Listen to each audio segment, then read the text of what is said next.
Hey guys, this is going to be a real short video, but the ditch light burned out in my Athearn Genesis SD60M, so I took the decoder out and I'm going to put it in another locomotive that I will use. So this is the non-sound equipped Athearn Genesis SD60M. I just thought I'd show you guys what it looks like on the inside, and right there, that's where the speaker normally would be if this were the sound equipped model. But like I said, this is the standard DC. With the quick plug, it has the 9-pin like the ready to rolls, and then it also has the 8-pin right there if I was going to use the other type of decoder. But that's that. I just thought I'd show you guys what that looks like, what the inside of an Athearn Genesis locomotive looks like. I'm assuming the SD70 ACE over there is similar, maybe not the same, but a little bit similar. And yeah, that's about it. Also in there you see the wires that go to the ditch lights, headlights. You can see through the grills there and the fans. And I'll show you a little bit of the detail on the underframes that they got. There's the fuel tank with some piping, and on this side they got a little bit more piping with some kind of, I don't know, whatever those are. And even more piping in there under the wires. So that's about it. Although I guess I can show you guys what it's like to put it back together, and the same process goes for taking it apart. There's more screws than there are on the Athearn ready to roll. So give me a few seconds here and I'll set up the thing here and show you what this is all about. Give me a few seconds.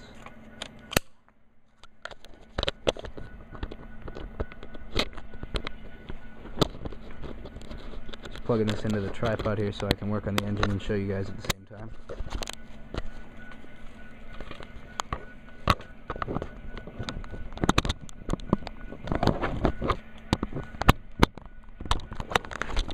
Alright, there we go.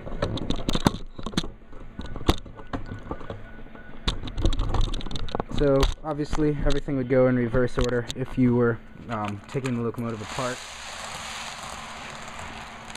But basically what you've got here is the frame and the locomotive body itself.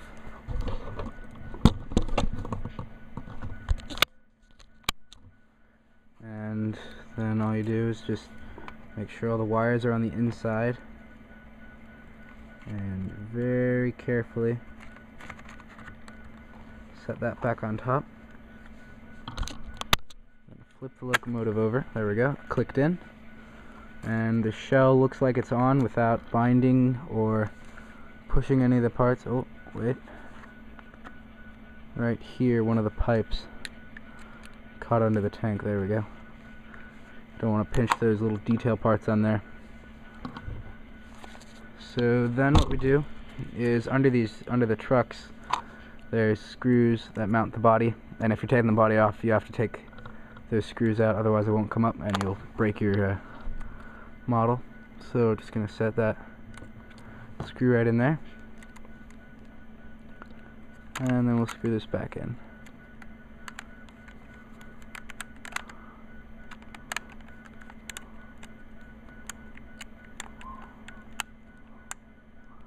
There we go. And at this point the shell should not come off of the locomotive.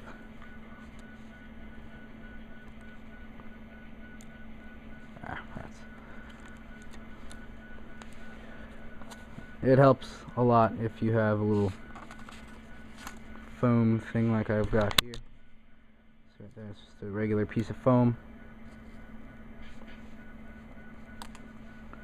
If you don't have a train mounting thing, it just helps a lot to have some other means of support for it.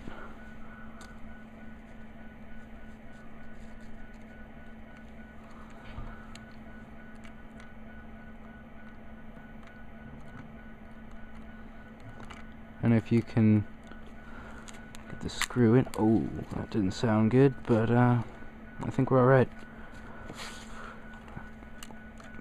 Oh, I see what happened. These little handrails came off, but just poke them back in the little holes in, we're good to try again here.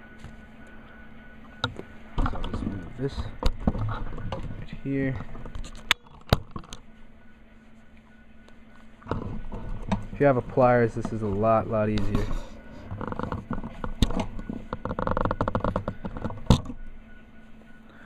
But we want to get the screw into that little hole right there.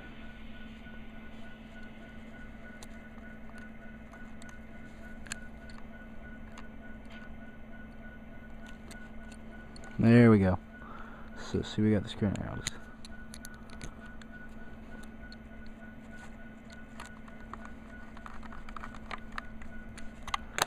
And there you got it. So those are in.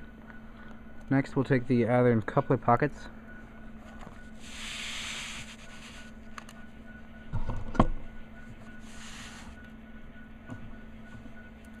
And just slide them under there.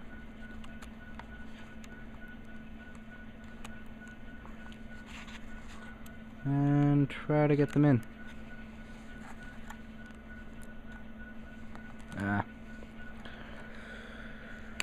It's not quite going as planned, but it's okay. We gotta try again here.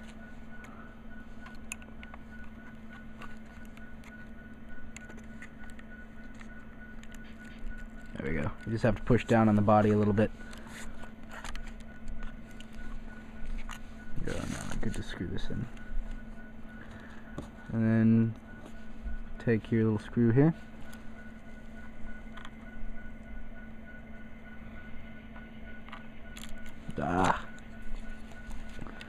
These Athearn coupler pockets are very annoying to deal with. Although if you have the right tools, I'm sure it's a lot better. Shoot. So just keep trying until you get it in.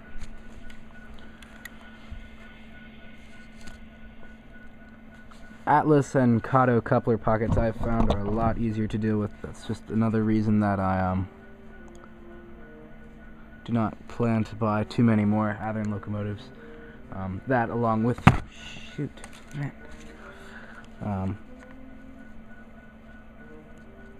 their quality control problems.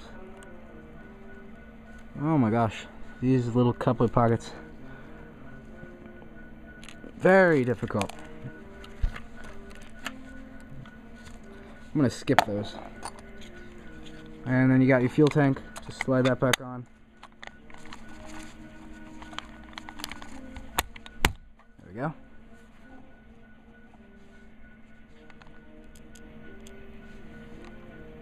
And take your screwdriver